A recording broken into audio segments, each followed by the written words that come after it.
All right, guys, we're all set. Real quick, though. Swole check. Let's do this. Swole check. Right here. Oof. We're good. I was thinking maybe instead of Mr. Universe, we should do like a Mr. Flat Earth. And then we could just start from there. Nice little bodybuilding contest. Should have told me. I would have brought the flat Earth globe. Look at that. Put that shit right in front of the middle of the table. Mm-hmm. It's kind of like this table. Nice and flat. Yep. Technically, this is the Earth. Basically. It's the Earth. Oh, man. Yo, you know what? Before we start, listen to this shit. All right? So, I go to a mom and pop game store because, like, Best Buy, Target, PC Richard, they're all sold out of Nintendo Switches. So, we're going to get a Switch Lite for Celine, right? Get a Switch Lite. Cool. Get overcharged for it. All right, cool. They're hard to come by anyway. Who cares? Get home. Open it up. Bro, the charger's not a Nintendo charger. I think it said like NDK on it. It was like some off-brand charger. So I'm like, did Nintendo start doing this or something? Or are these people playing games? No, because mine came with the official charger. Exactly. So I go on Nintendo's website and I start chatting with one of the people from there. They're like, yeah, we don't do that. All right, cool. So I call the store. I call the fucking store. And this guy, I'm like, yeah, I just picked up a Nintendo Switch yesterday, just opened it up, and the charger is not a Nintendo charger. Like, what's up with that? Like, I don't want this charger. I want the one that's supposed to come with it. And he's like, oh, yeah, no problem, man. You know, just come in on Thursday when the boss is here and he'll swap it out for you. You know, since that's your preference. I said, hold on a second. No, that's not my preference. What did I pay for? I paid for a Nintendo Switch. And the box is supposed to contain Nintendo products. It doesn't come with some off-brand charger. So no, it's not my preference to have a Nintendo charger. I bought something and I expected the contents to be what they're supposed to be. If one of you guys go and buy a PlayStation 4 and it's advertised to come with a DualShock 4 and you open it up and there's a Mad Catz remote in the box, what are you gonna think? Are you gonna like be, oh, okay, cool, man, I got this Mad Catz remote, man. It's not a DualShock 4, but it's a Mad Catz remote that looks like DualShock 4. You gonna take it back or are you gonna accept it? Go take it back. Take it back. Exactly. Why? Because that's what you paid for. So don't try to tell me, oh, because that's your preference. No, it's not my fucking preference. I paid for something and you guys are opening the boxes, putting in knockoffs, and trying to sell the originals for more. Why? Because they sell for more. Like, that's not fucking cool. So he's like, yeah, and he's like, oh, we're saying the same thing. No. Like, sure, you said I could come in and get a new one, but you're trying to say that's my preference. It's not a preference, bro. That's a requirement. You know, if I buy a box that says a box of beer and it says Corona on it, and I open it up and that shit says fucking, I don't know, name some really, really cheap beer. Cobra? Modelos. I open it up, it says fucking Cobras in it. Oh, but it's still beer. Yeah, it's still beer, and yeah, it'll still get you drunk, but it don't taste the same. It's not what I bought, not what I paid for. If I wanted to pay fucking 79 cents for something, I would have done that. 79 cents for Cobra. Come on now. Aren't those $1? I don't know. I'm just making up prices. Or 2 for 1? Or something like that? How about That's a really cheap beer if it's 2 for 1. How about two? Yeah, how about two for really half? Because they suck that bad. Colored water. That's what it is. But yeah. This is real liquor. Hey, this is soda. Drunk off of pepper. That's water. All right, let's get to this. Yeah, I need to get this off my chest because with the old Last of Us shit going on. Oh, Jesus Christ. Don't fucking buy The Last of Us 2. You buy part 1. Yeah, part 2 is not canon. But anyway. Just like The Last Jedi. So, recently IGN did a podcast interview with the director of The Last of Us 2. Oh, here we go. And honestly speaking, after watching that podcast alongside the Kind of Funny Games podcast interviewing the director as well, journalism is dead. In my opinion, gaming journalism is fucking dead. Because at this point, everyone already knows that the game is pretty divisive. A lot of people didn't like it. Some people kind of liked it. But I'm starting to notice that they're trying to like really like weed out any negative opinions on the game. You know, you said divisive, and when I think divisive, I think like split down the middle. But this is far. This is not split down the middle, bro. This is 3 people like it and 100 don't. Mm-hmm. Like that's not divisive. That's just you guys messed up. You made a bad game. You made bad choices. So you might as well throw it away, make it again, and not charge for it. Not charge for it. You're already charged for shit. You're gonna charge for shit twice? At that point, they'll just patch update. Oh, so you're gonna just patch the entire story? Mass Effect. Yeah, that would be easier than just creating the game. Just patch it in. The entire story from beginning to end. To be fair, The Last of Us only did a patch that fixed the ending of the game. And what was that? Well, pretty much in the original game, something happened. I think Shepard died. And there was no other choice of doing anything else. Like in every scenario, Shepard would die. So they did an update where there's a scenario where you can choose where actually Shepard lives or something like that. It's been a while since I played the game. I don't remember. But it's something like that. But I don't think that'll fix this whole game. No, dude.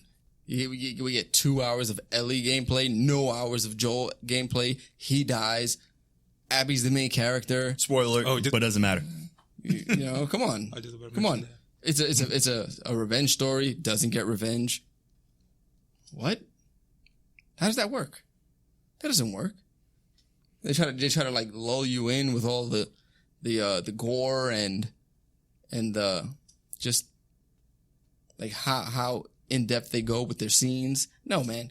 Go to hell. Naughty Dog, shut the fuck up. Crash Bandicoot 4, don't mess up. Don't mess up. We don't need a Crash Bandicoot, you know? So the knowing Bandicoot. Trans Bandicoot, you know? Knowing what they did, what would you have said? What route should they have gone? Like what type of game would it have been differently? I mean, the same anything but that. The same game, the same game. All they have to do is change minor things. Like, okay, she killed Joel. Cool story, bro. But make Joel a little more significant in the second part because of everything that he did in the first part. That's number 1. Number 2, let Ellie actually get her revenge. And also, don't try to overhumanize Abby, who's a piece of shit. Like, she didn't even, like, consider what happened in part 1. She didn't consider, like, whether or not Joel's actions were just. She didn't think about maybe her mother was her mother or father that got killed? I forgot. The father. She didn't consider whether or not her father was a monster. None of that. No, I want revenge because this guy killed my dad. Why did he kill your dad? Because you were going to kill this little girl. For the greater good. But what is the greater good, really? Like, who can actually say? It's interesting that you're all saying that because it kind of brings me back to my original point. During that whole podcast interview, the director explained his reasoning for like certain things in the game that he did, but he never mentioned that. And in addition to that, the host of the podcast never asked those questions. For example, he talks a lot about his thought process of Abby, what to do with Abby, and how to do certain things to explain what Abby does. And Abby's like journey throughout the game and meeting Lev and having it kind of be like similar to how Joel met Ellie and how to like they're trying to do that with Abby. So everyone's like, oh yeah, jerking each other off. It was a whole jerk fest. But yet the guy that was there that was hosting the podcast didn't bother asking questions like, while doing all of that and giving her an arc, why did you choose to have Ellie lose everything? What was your thought process with that? And they never mentioned that. And it's funny they don't mention that because that's one of the biggest things why people hated the game is that you gave Abby everything and Ellie nothing. She doesn't have her girlfriend. She doesn't have her kid. She doesn't have Joel. She doesn't have a life. And she can't even play the fucking guitar that Joel gives her. At the very end game, she at the very least give her that and she has nothing. And I find it funny that throughout that entire podcast, that was a whole hour, none of those questions were asked. It's bad enough that in the first part, she was an instrument. She wasn't even like, I mean, not as far as Joel goes, but as far as the game went, Ellie was a means to an end. You know, she wasn't even looked at as human by anyone other than Joel. You know, she was the cure. Right? So we had that. They already dehumanized her in the first game, and they just expanded on that in the second game. They just made her into this monster, and it wasn't even cool. It wasn't. And what bugs me is that no one brought that up. Everything was all one-sided. The only thing that they talked about with Ellie was the decision to make her gay. But nothing in terms of why is it that her thought process is this? Why is it that she chooses this? Why did you choose to not let her have her revenge? Why did you choose to have her literally lose anything and everything? They never asked that. And I'm thinking about, why the fuck are they not asking this? This is not journalism. Journalism is meant to hit the hard-hitting questions, non-biased, for both sides. And at least at this point, give everyone a better mindset of what the director was planning on doing with this game, so that way people kind of at least understand it. Whether they still disagree with it or like whatever, at least they get some type of like idea of his thought process. But they never fucking did that. They played it so goddamn safe. And I'm thinking, why would they do that? Because they don't want to risk any of those specific questions being offensive. Because at the end of the day, if you're questioning what he did with the game, then you're questioning why they would make such a strong female protagonist like Abby in terms of physical or whatever, questioning the ethics of having a trans character in Lev, questioning all of that. And that would be offensive. It's like, oh, you don't like this game because there's trans people in it, because there's a powerful female character, something like that. They don't want to risk offending people with those questions. But at the same time, you have to ask those questions, whether someone might view them offensive or not. And it's not even just this game. It's a lot of things, movies and TV and stuff. People are risking offending people, but not getting the truth. And if we constantly keep putting that there, it's going to fuck with your free speech. And that leads us into what we're about to talk about today. Offensiveness and how it affects free speech. So, guys, your takes on this? Well, I mean, you know, I've listened to a lot of Jordan Peterson, and maybe a lot of what I have to say is going to sound very reminiscent to what he's said in the past. But in order to, like, formulate thoughts and opinions, you have to risk offense.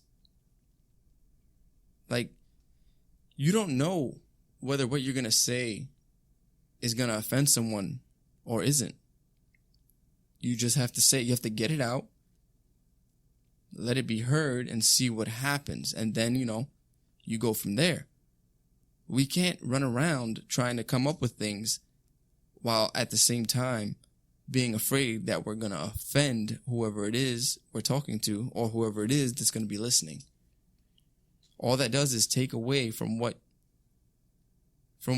you have to say and who you are as a person. Because if you can't express yourself the way you mean to express yourself, how are you ever going to be able to formulate thought, like actual ideas that are unique to you, when you can't allow yourself to be you because of how people are going to interpret what you have to say? Mm-hmm. I think there has to be like a certain limit to it too. Because there has to be some respect how you offend people.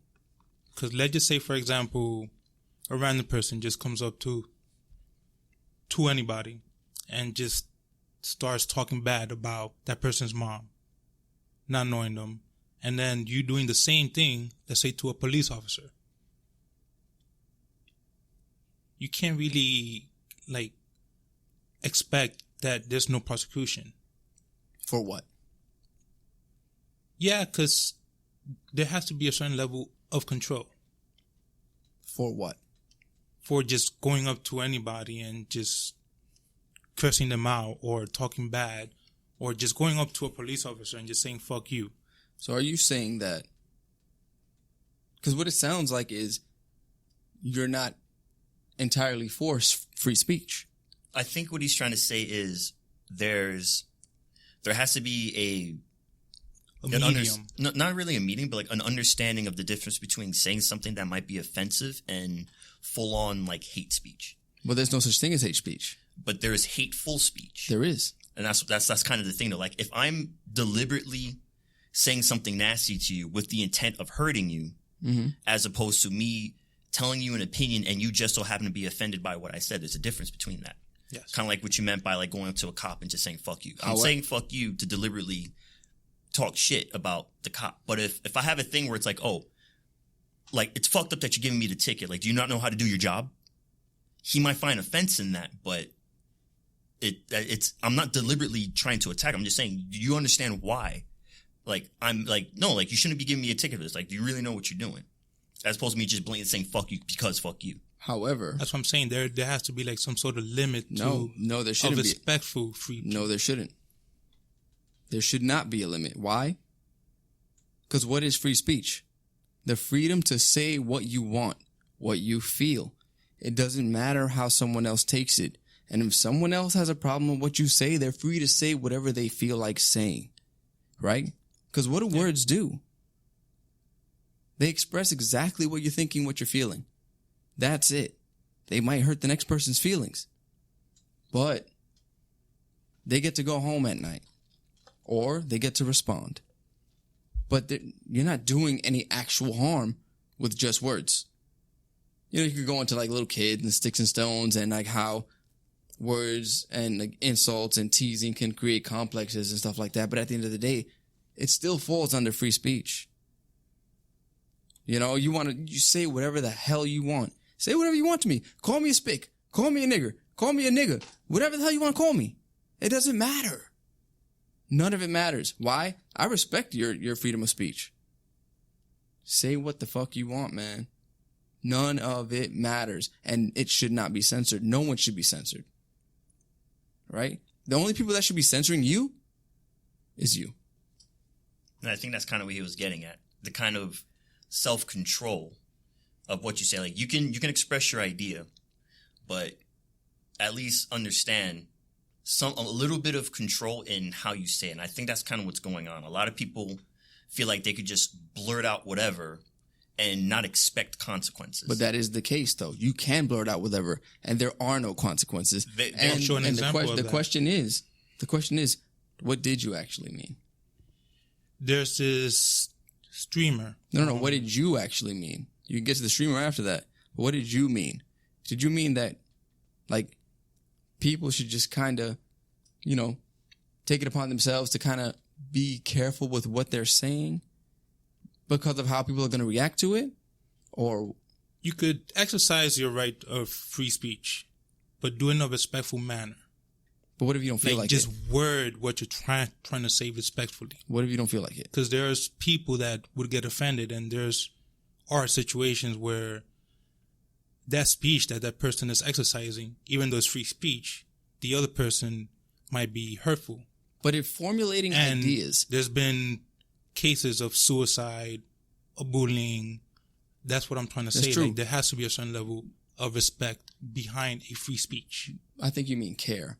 But if formulating ideas, right? If in doing that, you risk offense,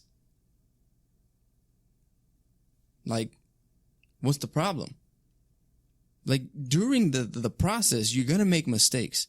And maybe you're going to say something in the midst of what you're coming up with that's going to be offensive. However, if you don't pass that point because you're so worried about policing your own thoughts, isn't it more, like, harmful to what you're actually trying to achieve? So then would it be okay to just exercise that right the way you're explaining it, and then have a case where that person is not taking it the right way, and next thing you know, they hurt themselves, they go into a depression mode because of what you're expressing? I mean, that kind of falls in line with whether the person saying the hurtful thing intends to hurt the person. I mean, we're not talking about situations where two people are, I don't know, arguing or something, and then someone says something, and then, you know, it's like, oh, why are you saying that? You know, that offended me. Or it's like, don't say it, like, you know, like, whatever. Like, you guys can say whatever the fuck you want. It doesn't matter. But if someone's like in full intent is to attack the person, and then let's say, for example, voice that they're going to attack the person, whether it's like, you know, I'm going to jump you, or I'm going to attack you, or I'm like some shit like that, or I'm going to kill you. Something akin to yelling fire in a church. similar to that. Like that's different. That's where it's like, hey, you know, people have to understand that there are at least consequences to that. Because I understand, yeah, anyone can say whatever the fuck they want, but understand that if you say certain things that go a little too far, be ready for the consequences of it. But then the question is, what is too far?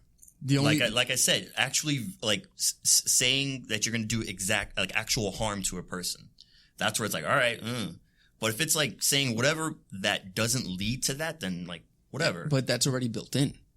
That's built in. You can't go into a building and yell fire. That's a crime. But I can go up to you and call you a motherfucker. I can go up to you and say, you're a dick. I can call you an idiot. That's fair game. No, my thing is like, we're coming to a point where a lot of people are going a little too far with the fear of offense. That a lot of people are censoring themselves more because of that. Like, I'm sorry, but if I have a critique on something you do, you can't file that under hate speech. There's no such thing. Can we talk about that? Let's talk about hate speech. What is hate speech? Tell me what hate speech is, please, both of you. Take turns. Do what you want. I mean, what people define as hate speech, I don't agree with. No. What is hate speech? People say so many things about it. It's hard to define it. That's something I don't know. What is hate speech to you? Hate speech, to me, leads into what I believe is hateful speech. And what I mean by hateful speech, I mean like speaking about maybe a person or a group of people with the intent to harm the people. But you just changed it.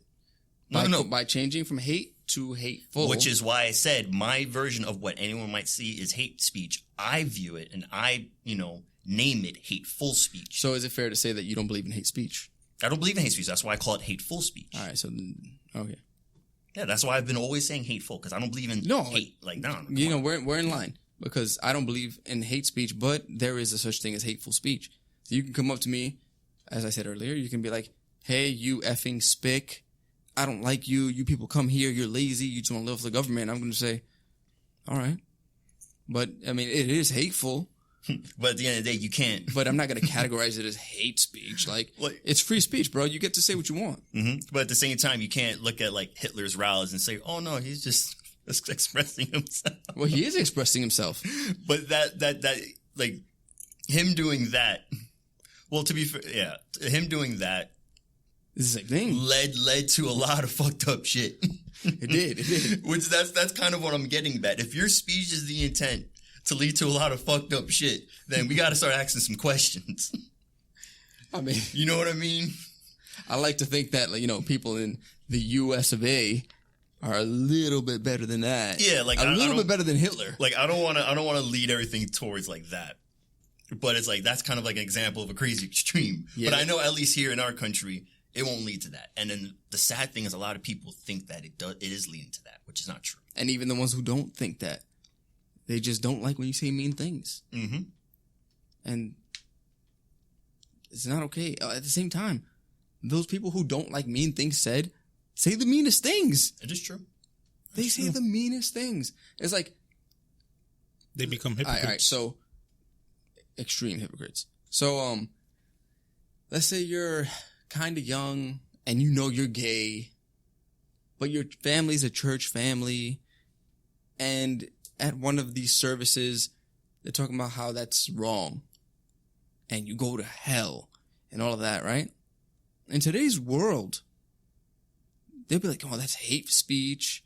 They're discriminating against... No, that's just their beliefs, man. And they're allowed to say, they'll have to voice what they think. That's how they feel. That's what they believe. And there's nothing wrong with that.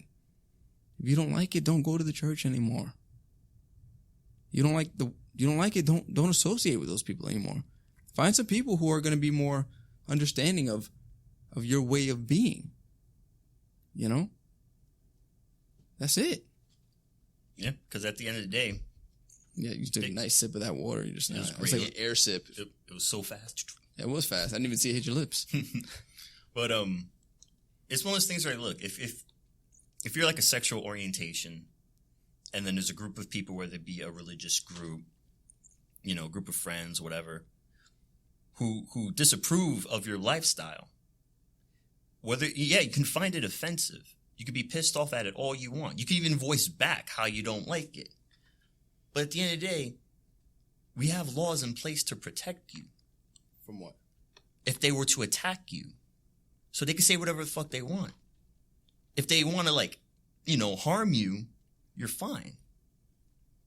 But if they're not going to harm you and they want to call you whatever the fuck they want, who cares what they say? I mean, if someone calls you like a faggot or a gay or something like that, you call them a straighty. I mean, call a straight person a straighty.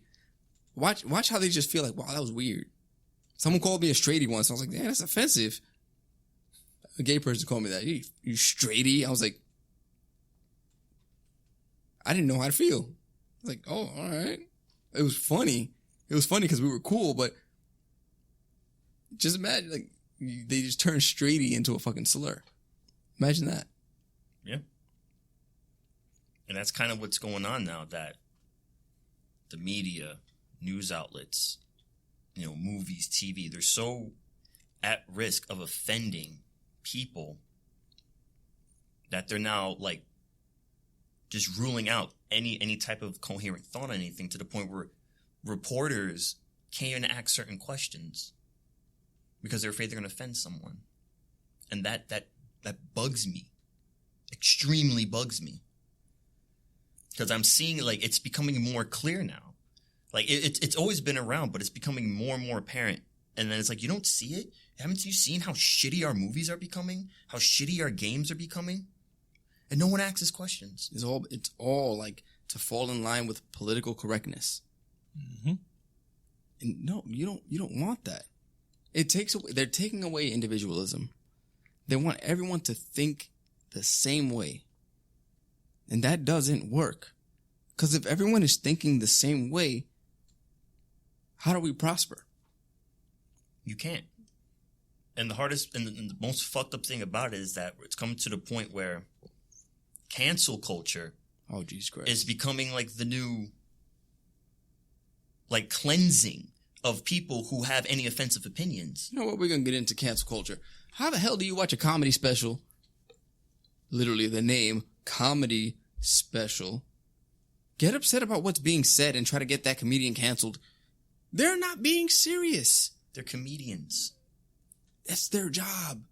Let's talk nonsense about things that people care about. And the funny thing about it is that people tend to forget the whole purpose of comedy. Comedy originated from the jesters. And then when jesters performed to the king, the jester was the only one that was allowed to talk shit about the king. Anyone else would get beheaded, but the jester. He was the only one allowed to make fun of the king, because at the end of the day, he was the one to voice any problems with the kingdom or anything, and it came through him, through jokes. Why do you think so many comedians talk shit about the government, the president, organizations, all this stuff, their wives, their husbands, or whatever, like Jeff all this Bezos. Jeff Bezos, piece of shit. My name is Jeff. My name is Jeff Bezos.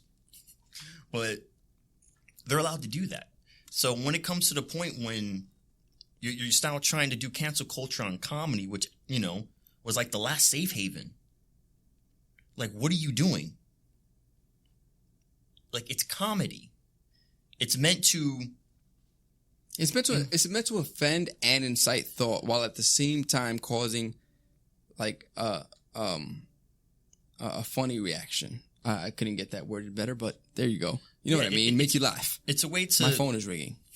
It's a way to commentate on society through a funny manner. It's so that way you can easily digest what's going on in the world. Mm-hmm. And it's been like that since like the dawn of time, or when comedy was invented, or when we learned how to laugh. It's always been around. And to do something like that and to cancel someone for that type of shit is fucking ridiculous. Like, I don't understand. Like, there have been instances, for example, like artists would do fan art of characters, and then people try to cancel them because the skin color was a little too light. Because they find it offensive that they'll draw like the water gym trainer from the new Pokemon game, who is clearly very tan. They made their skin a little light. Oh, why are you whitewashing this gym trainer? Then they try to cancel that artist because of that. like, and they don't see how fucking ridiculous that sounds. Or another artist who does like fan art of herself and makes herself a little more tan, and they have the nerve to say that she's doing blackface. So this is like kind of evolving. We started with risking offense and how it affects freedom of speech, but now we're talking about how these things affect freedom of expression at the same time. I think they all fall under the same umbrella. Yeah. But yeah, like, okay, you get a skin color slightly wrong, like there shouldn't be a problem. It's fine. And then they're saying that they're doing blackface because like, are you kidding me right now? Do you not understand where blackface came from and the whole thing with that compared to someone drawing a picture of themselves as a little darker, which is literally just like a little bit of a tan? What if that person wished that they were a little darker until they drew themselves a little darker? That's how they feel like expressing themselves. That's not blackface, and it's not offensive. If anything, you should feel empowered that they want to be closer to whoever it is that's offended. It's like, I like, if I wanted to draw myself as like a chick, why should anyone get offended by that? They wouldn't, because, you know, it's 2020. Yeah. They 2020, I can. They wouldn't get offended, though. They'd empower you. The same way you can't talk about someone if they're fat. You can't fat shame today. You can't even talk about like how overweight people have bad health in comparison to someone thin. Yes, you can't like, oh, you know, even though I'm big, I'm still healthy. Yeah, but there's a lot of people out there who are not healthy because they're obese. Can you do a backflip? Exactly. So it's like, example, like if we knew someone who was highly overweight. We do. And it's really like fucking with their health. Can't breathe. And we're trying to express to them like, dude, like, what the fuck? Someone might kind of, oh, you're being too offensive. Like, no. You're fat shaming. You're fat shaming. I'm not fat shaming if this guy literally can't fucking breathe. I'm not fat shaming if all he can wear is button-down shirts because nothing else fucking goes over him. But it's going a little too far when we're trying to police people's thoughts. That right there is exactly what this is about. Seriously, people are policing people's thoughts, and then the worst part about it is that people tend to think, oh, no, but it's for the greater good. No. So many horrific things in history have happened with the mask of it's for the greater good. It's like you guys want to create this hive mind way of being. We're not the Borg. We're not going to all have the same way of thinking. And if we did, how are we ever going to like create new things if we're all thinking the same thing? You know, we have to come up with things. We have to be individuals. And in order to be individuals, we have to express exactly what it is that's on our mind, regardless of who's around and who we may offend. And Jordan, you've been quiet for very long, so you're going to have to come in. There we go. But I mean, you guys are tackling basically the same thoughts that I have. It's like we're having a dry argument. it's very dry. But it's just us expressing our opinions. There we go, you know? And if you want to get offended by what we say, that's fine. If you disagree with anything we say, that's fine. We're open to hearing your side of the story.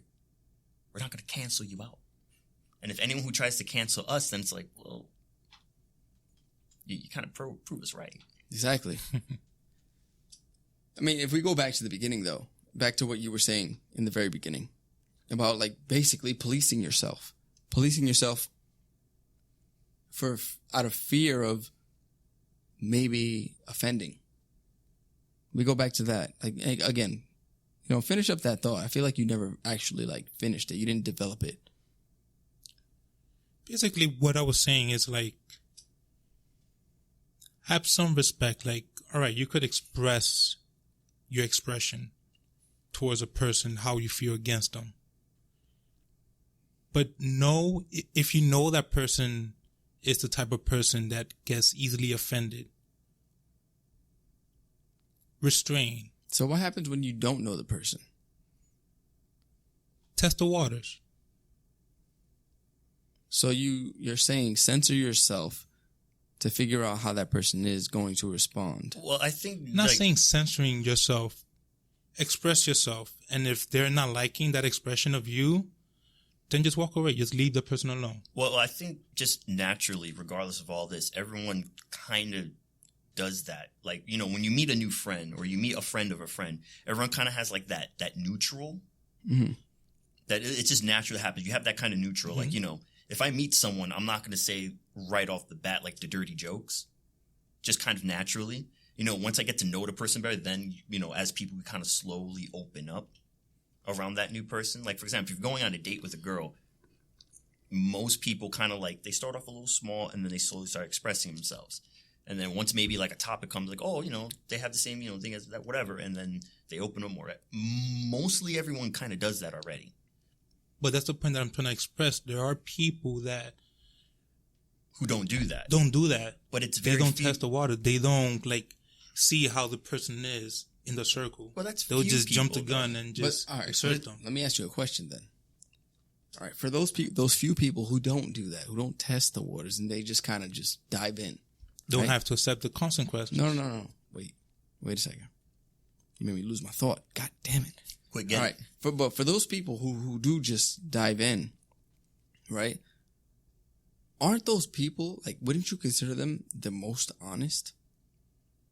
Do you want someone who's going to actually sit there and try to beat around the bush about what they actually mean over someone who's going to just say what they mean regardless of whether or not it offends you? What do you want in your life? Real people or fake people? That's fine. But when it's a constant reminder, people want to get away from certain stuff and to just have somebody else remind them of what they're doing wrong, or let's just say they're big and another person just comes in and just fast shame them. I mean, what you're trying to get at once again is like that's very, very few people. Very few people do that, where they come into a crowd or they come into a party, a group of people, and they just say things just to say bad things, as opposed to someone who is honest about their opinion. And if someone gets offended, I mean, all right, it's fine. But, you know, they're honest about it. And then there are those people who won't necessarily do that, and they'll be in, like, that neutral state, like I mentioned. Mm-hmm. But what you're saying, like, that far extreme. I'm saying that like, extreme they have to get policed. Why? No. You gotta let him expand on his thought. Because they're taking it a bit too far in the offensiveness towards another. And why do they have to be policed? Because now the person they're offending can turn around and let's just say there's been cases of suicide because of bullying, which in compares to offensive speech. So you're offending that person in a way, you're bullying them. So now the question has to be, who's doing the policing? And also, to add to that question, are you not allowed to freely express yourself? I'm not saying they're not allowed. You are allowed to. It's freedom of speech. But you just said. But I'm just saying it's like you express yourself extremely. The person gets offended. All right, don't continue bashing them. Don't continue being hateful. Well, it doesn't have to be hateful for them to just express themselves. Whatever the case is. Like, you can interpret something as hateful speech. Yes. However, the person that's saying it may not have hateful intent. And if that person doesn't have hateful intent, even though your perception of what they're saying is hateful, doesn't mean that it is.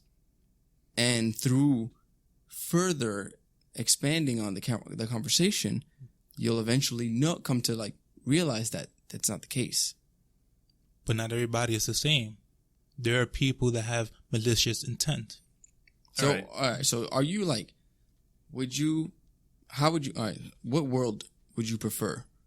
A world where we have free speech, or a world where you're not allowed to say certain things? A world of free speech. But then just understand somewhat of control. We already have that, though. But then you don't get to really add anything. It's either you have free speech or you don't. Because the thing is, where like the world you're trying to say, where people kind of have to learn some restraints, most people do that. And that's the thing, though. There are very few people who do take it to the extreme, but not enough to start regulating speech. And it's come to the point that if you start policing speech, that opens the floodgates. Because then it's like, oh, you're not allowed to say this. But then now you're not allowed to say this.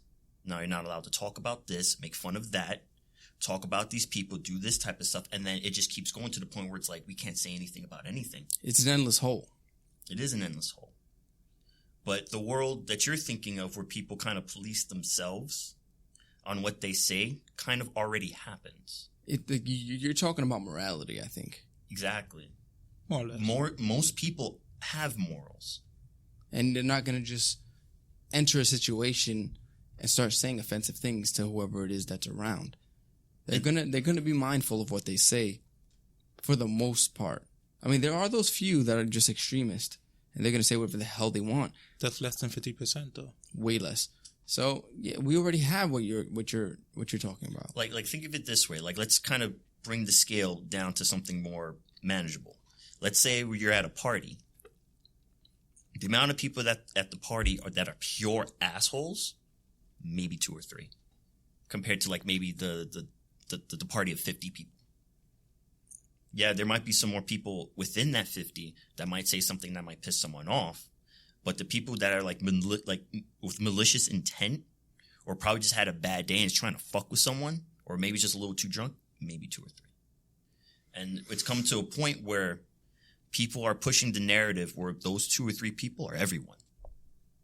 Everyone has malicious intent. Everyone's evil. You can't talk about this. You can't talk about that. You know, you can't draw that. You can't speak about that. Don't ask those questions.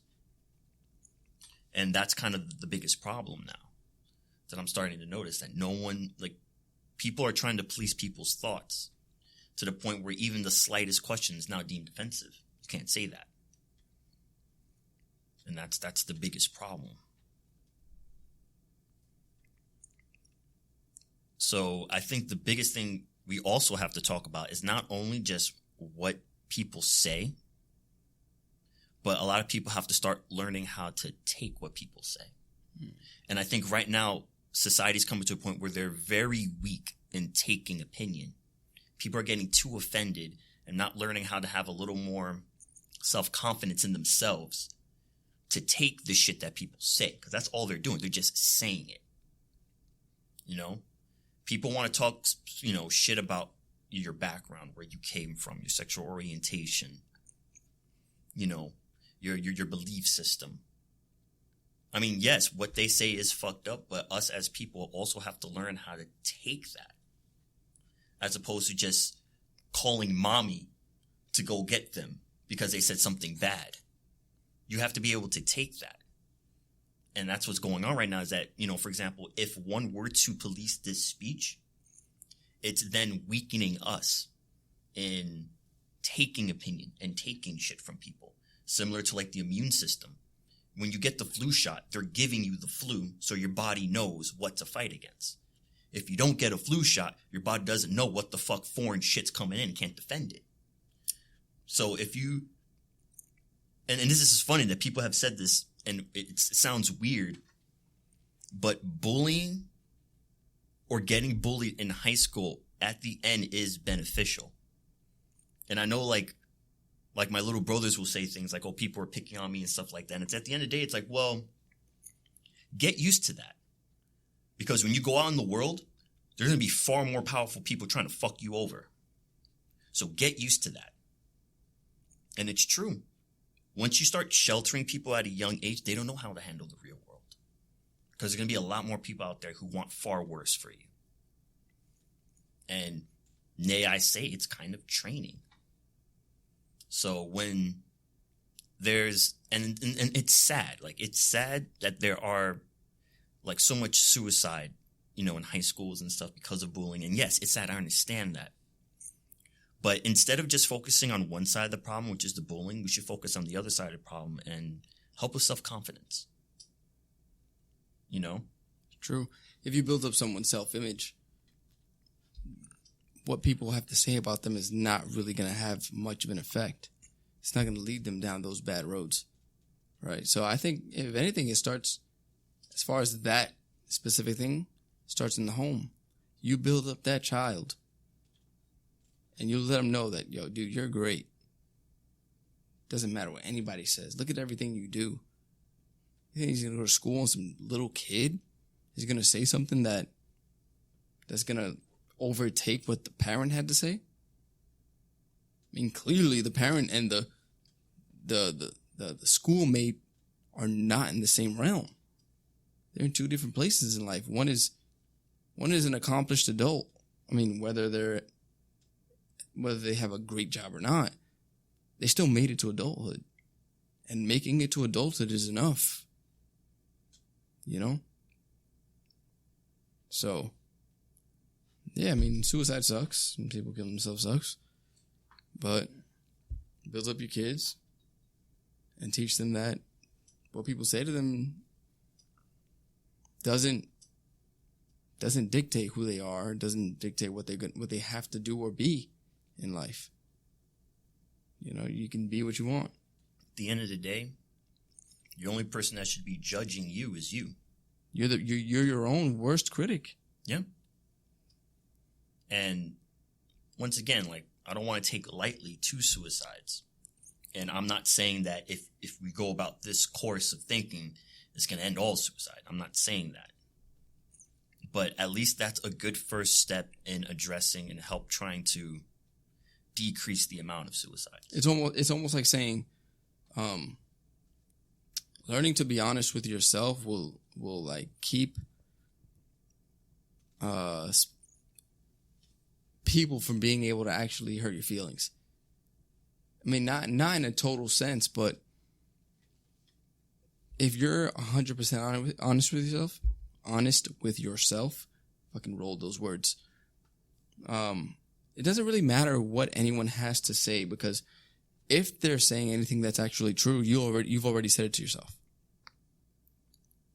And so, while someone else in the room might see what they're saying or take what they're saying as kind of hateful or offensive speech, you've already kind of gone over that in your head. And you're just like, all right, cool.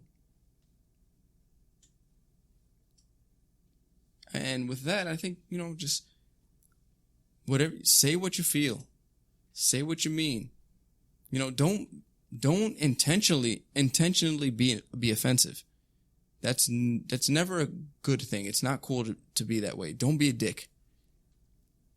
But if you have ideas, don't police your thoughts based on someone maybe taking offense to it. And I think that goes back to what you were talking about in the beginning. Let's not be purposely offensive. It's not nice. Don't be mean to people. Don't be rude. Mm-hmm. But also don't police yourself in a way that doesn't allow you to get your thoughts across. Come up with things. Be you. And you know what? Some people are offensive. If being you is offensive, then people just got to get used to it. What do you think? Right on the money. I think we get into with that. All right, so this is You Drop That. Have a pleasant day. Last of Us Part 2 sucks. It does. Don't fucking buy it. Well, it's a good thing we got YouTube. Just watch the whole movie. Don't buy it. Bro, they gave copy strikes. If you fucking spoke about it. Fuck those guys. Peace. Peace.